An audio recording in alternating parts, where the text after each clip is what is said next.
तर ही गोष्ट आहे खूप वर्षापूर्वींची. अमेरिकेतल्या न्यूयॉर्क शहरात तिथे एक खूप मोठं आणि जुनं ग्रंथालय होतं.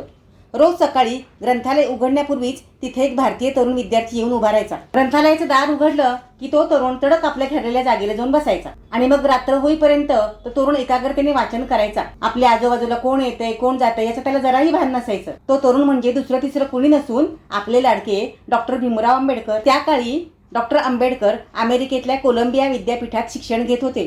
त्यांना वाचनाची इतकी आवड आणि ओढ होती की त्यांना वेळेचं भानच राहत नसे.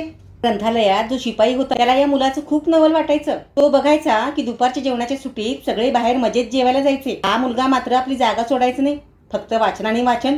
तो आपल्या खिशातून ब्रेडचा एक तुकडा काढायचा आणि तेच खायचा, थोडं पाणी प्यायचा आणि पुन्हा अभ्यासात गढून जायचा. त्या शिपायाला राहावे ना. तो शेवटी त्यांच्याकडे गेला आणि हळूच विचारलं, बेटा तू रोज इथं बसून फक्त हा कोरडा ब्रेड का खातोस? बाहेर जाऊन चांगलं जेवण का करत नाहीस? एवढ्यानं तुझं पोट भरतं का रे? त्यावर बाबासाहेब म्हणाले, सर माझ्याकडे इतके पैसे नाहीत, पण मी जेवणावर जर इतके पैसे खर्च केले तर मला वाचण्यासाठी नवीन पुस्तकं घेता येणार नाहीत. जेवायला बाहेर गेलो तर माझा वेळही वाया जाईल. मला माझ्या देशातल्या लोकांसाठी खूप काही शिकायचं आहे, त्याच्यासाठी माझा प्रत्येक क्षण महत्वाचा आहे. हे उत्तर ऐकून तो शिपाई सुद्धा भारावून गेला.